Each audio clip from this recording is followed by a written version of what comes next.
Olá, tudo bem? Seja muito bem-vindo ao NPJ da Estácio Niterói. Sou o professor Rodolfo Bach e, no vídeo de hoje, vamos estudar o incidente de desconsideração da personalidade jurídica. O chamado IDPJ, ou incidente de consideração da personalidade jurídica, é um tema muito importante e muito aplicado na nossa prática trabalhista. Iniciamos falando sobre o IDPJ, apresentando a questão atinente à pessoa jurídica. Você sabe muito bem que a pessoa jurídica possui existência independente da de seus integrantes. Diferentemente do Código Civil, quando prevê lá no artigo 2º acerca do nascimento com vida como início da existência de uma pessoa física, a pessoa jurídica inicia sua existência com o devido registro dos seus atos constitutivos no órgão competente. Nesse sentido, temos o artigo 45 do Código Civil, que prevê a existência legal das pessoas jurídicas de direito privado com a inscrição do ato constitutivo no respectivo registro. Ou seja, aqui é o início da existência de uma pessoa jurídica. No mesmo sentido, o artigo 985 do nosso Código Civil.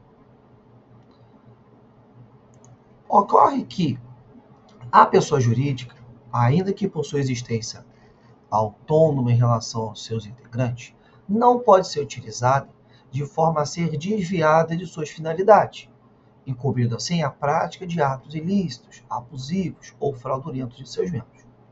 Ocorrendo com algum desvio de finalidade ou confusão entre o patrimônio da pessoa jurídica e o de seus integrantes, é possível, por meio da técnica, superar essa personalidade jurídica para atingir os integrantes da pessoa jurídica. Essa teoria da desconsideração, ela não vai anular a pessoa jurídica, ela não vai extinguir a pessoa jurídica, ela não vai dissolver a pessoa jurídica. O que ela vai promover? Ela vai promover a ineficácia. O próprio nome diz, a desconsideração, num caso concreto. E ainda promovendo a responsabilização de seus integrantes. Então, eu vou desconsiderar a pessoa jurídica de forma momentânea para atingir o patrimônio de seus integrantes. Tá? É o que a gente fala de levantar o véu. Como se eu levantasse o véu da noiva para ver a sua verdadeira face. Tá? A Disregard Doctrine trata acerca disso.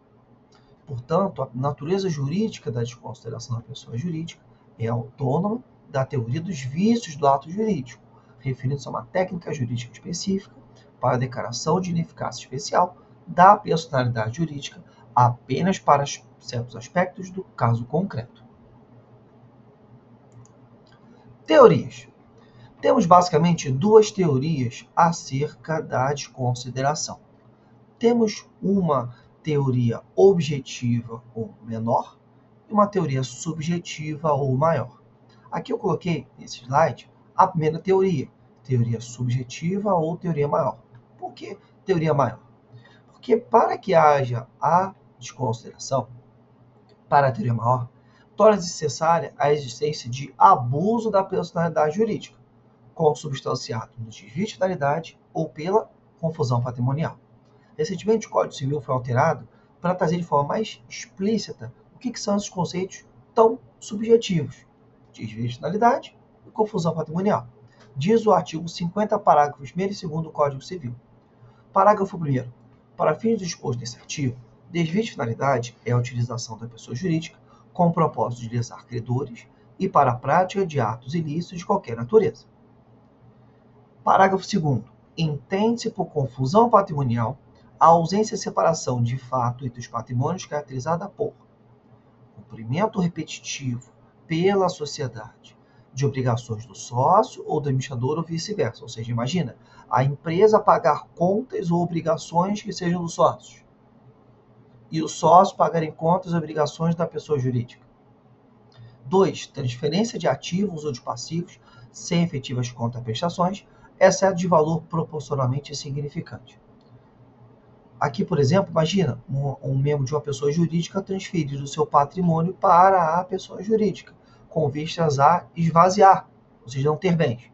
Isso pode gerar, inclusive, o que a gente chama de desconsideração inversa da personalidade jurídica. 3. Outros atos de descumprimento da autonomia patrimonial.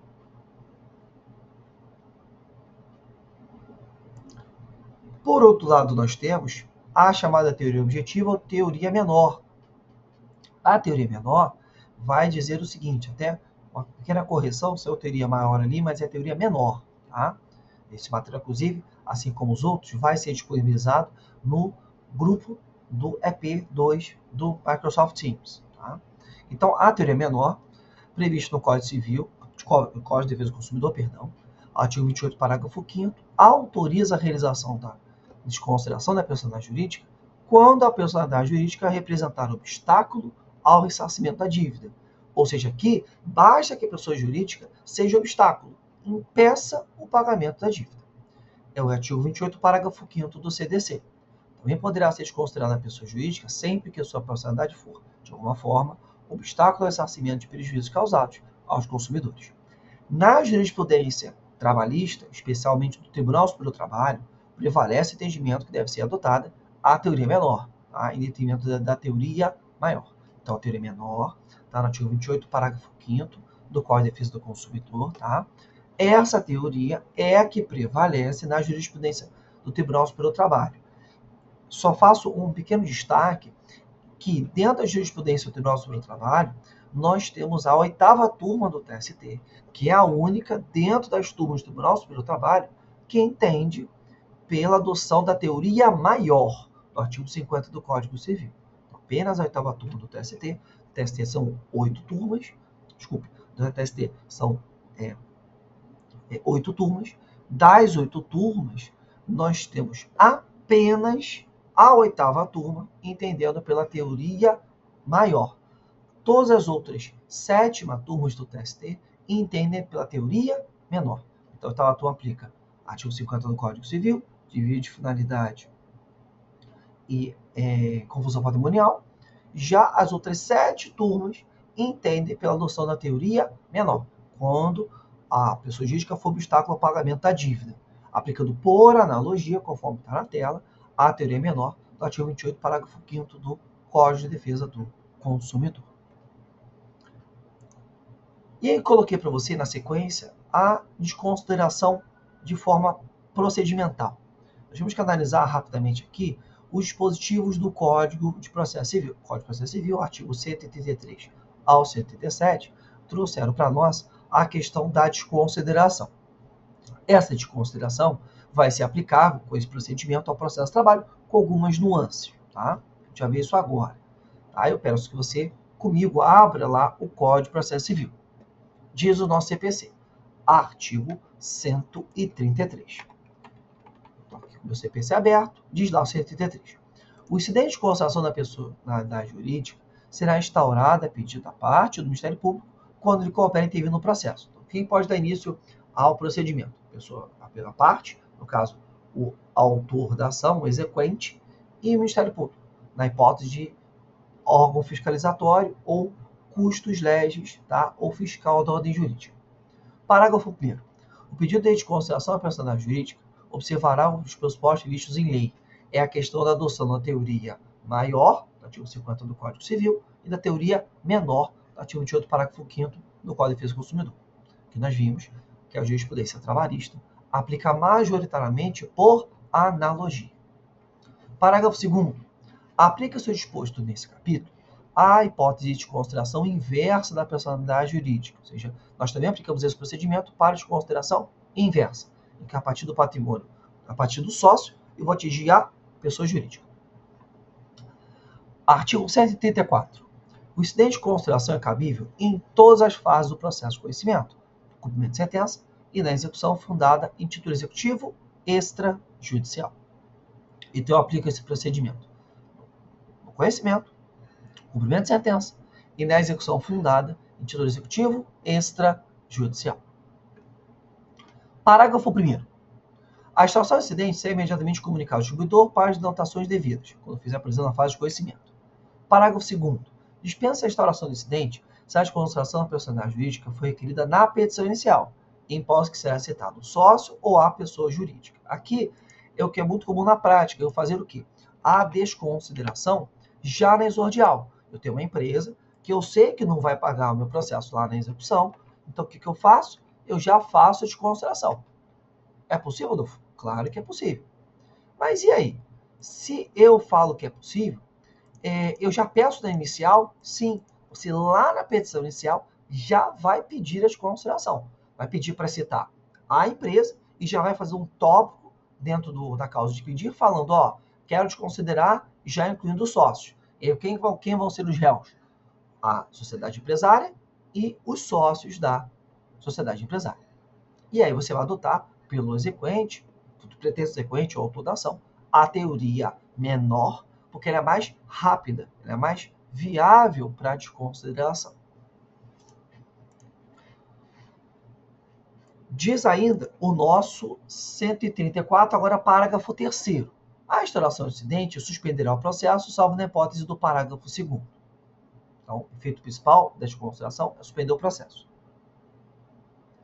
Se for caso de desconsideração da petição inicial, não suspende. Que faz referência, diz lá, salvo na hipótese do parágrafo 2º. O parágrafo 2º do artigo 134 é o que fala da desconsideração da inicial. Então, tem lá uma execução trabalhista, em que eu vou pedir a desconsideração, eu tenho que suspender o processo para instaurar o incidente, citar o sócio, que irá se defender no prazo de 15 dias. Parágrafo 4º do 134. O requerimento deve demonstrar o preenchimento dos pressupostos legais específicos para a desconsideração da personalidade jurídica. Ou seja, o que você vai ter que defender? Ou a teoria maior ou a teoria menor. Defender os requisitos que nós vimos lá do artigo 50, parágrafos 1º e 2º, se você adotar a teoria maior, se você adotar a teoria menor, aplicar por analogia a regra do Código de Defesa do Consumidor. 135. Instaurado incidente, o sócio ou a pessoa jurídica será citado para manifestar-se e requerer as provas cabíveis no prazo de 15 dias, que é o prazo de defesa. 136. Concluída a instrução, se necessário, o incidente será resolvido por decisão interlocutória. E aí que vem a grande questão do processo de trabalho. No processo de trabalho, coloquei no material, nós temos o artigo 855-A da CLT, que faz algumas pequenas mudanças no processo de trabalho. Você sabe que no processo de trabalho existe o princípio da irrecorribilidade imediata das decisões interlocutórias. Por causa disso, o 855-A da CLT diz o seguinte, vamos lá, 855-A da CLT. Aplica-se ao processo de trabalho o incidente de consideração da personalidade jurídica previsto nos artigos 133 a 137 da Lei 13.105, 16 de março de 2015, Código de Processo Civil. Parágrafo 1º. Da decisão locutória que acolher ou rejeitar o incidente, 1. Na fase de cognição, não cabe recurso de imediato, na forma do artigo do parágrafo 1º do artigo 93 desta consolidação, que é a regra geral, irrecorribilidade imediata das decisões interlocutórias. Por isso que, para o processo de trabalho, o artigo 136 da CLT, quando fala em 136 do Código de Processo Civil, quando fala assim, 136 do Código de Processo Civil, parágrafo se a decisão for proferida pelo relator, cabe agravo interno. Quando fala cabe agravo interno, você vai temperar. Por quê? Vai funcionar assim no processo de trabalho. Aí vamos lá para o 855-A, parágrafo 1º. 1. Na fase de cognição não cabe recurso imediato. 2. Na fase de execução cabe agravo de petição, independentemente de garantia do juízo. 3. Cabe agravo interno se proferida pelo relator e incidente instaurado originariamente no tribunal. Tá? Ou seja, você vai aplicar um dos 3 incisos do artigo 855-A, parágrafo 1º, para o seu incidente. Se você pediu lá na fase de conhecimento, o juiz acolheu, decisão interlocutória, não cabe recurso. Vai ter que aguardar a sentença para recorrer da desconsideração deferida. Se for na fase de execução, agravo de petição. Se for instaurado no tribunal, agravo interno. Parágrafo 2º do 855-A da CLT. A instauração do incidente suspenderá o processo, sem prejuízo da concessão da tutela de urgência, de natureza cautelar, dictado o artigo 301, da Lei 13.105, 16 de março de 2015, Código de Processo Civil. Beleza, pessoal? Esse parágrafo 2º fala acerca da questão da tutela de urgência, que poderá ser deferido, ou seja, suspenso o processo, mas eventual tutela de urgência poderá ser deferida, com base lá no Código de Processo Civil. Beleza? Então, para aplicar o procedimento de desconsideração, você vai ter que temperar, né, conjugar 133 a 137 do Código de Processo Civil com o artigo 855-A da CLT. E temos ainda a desconsideração inversa. O que é a consideração inversa? Consiste na possibilidade de responsabilizar o patrimônio da pessoa jurídica por dívidas contraídas pelos sócios ou diretores. O próprio Código de Processo Civil admite desconsideração inversa no artigo 133, parágrafo 2º, tá? Do CPC, porque CC vai seria Código de Processo Civil aqui. Até eu estou retificando o material, essa versão do material já corrigida, reiterando a vocês, assim como dando todas as nossas outras trilhas, eu vou colocar na equipe do EP2, tá? Considerando todos os horários lá no nosso sistema Microsoft Teams. Então não se preocupe que o material já vai estar corrigidinho, tá? Já está até corrigido, e eu já vou colocar esse material, assim como da primeira trilha, na parte de arquivos das equipes do Microsoft Teams. Beleza? Tá? Então, 133 parágrafo 2º do Código de Processo Civil, não Código Civil. Quando eles agirem de forma abusiva ou ilícita, ou seja, a desconsideração vai ser o contrário.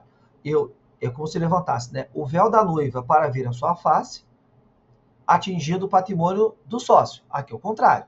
Eu vou partir do patrimônio do sócio para atingir a pessoa jurídica. Temos alguns exemplos. E aí a doutrina clássica, né, o professor Fábio Lioa Coelho, fala que a desconsideração inversa somente cabia quando adotasse a nossa teoria maior, lá do artigo 50 do Código Civil, especialmente a confusão patrimonial. E aí, por exemplo, até eu lembro do professor Fábio Lioa, ele fala assim: o devedor transfere seus bens para a pessoa jurídica sobre a qual detém absoluto controle, para poder esvaziar o seu patrimônio. Esse é o exemplo clássico de desconsideração inversa. No entanto, doutrina mais contemporânea, o professor Ellison Miesa, processualista do trabalho, traz para a gente o seguinte, que nós temos aplicação desse instituto também hoje na prática trabalhista, quando da desconsideração da personalidade jurídica se alcança sócio que não possui bens, buscando em seguida bens de outras empresas que o sócio tem participação societária. Então, por exemplo, a empresa 1 é condenada não tendo patrimônio para realizar o pagamento da condenação trabalhista. Eu vou desconsiderar a personalidade jurídica da empresa 1, vou incluir no polo de execução o sócio 2, o qual não possui patrimônio. Em seguida, verifica-se que o sócio 2 também é sócio da empresa 3, desconsiderando a personalidade jurídica do sócio 2 para atingir a empresa 3. Tá? Então, exatamente isso. Ou seja, quando eu realizo a desconsideração para atingir bens de outras empresas que o mesmo sócio tem participação societária. Tudo bem? Beleza? Com isso, pessoal, concluímos essa nossa trilha sobre desconsideração da personalidade jurídica, incluindo a desconsideração inversa. Esse material, assim como da outra trilha, vai ser inserido lá na equipe do Microsoft Teams, considerando o horário do seu EP, tá? No caso EP2, considerando o horário que você está inscrito. Lá vai estar disponível material para o seu estudo. Espero, assim como todos os nossos materiais e os nossos vídeos, estejam contribuindo para os seus estudos e para o seu bom estágio dentro do MPJ. Muito obrigado e até a próxima.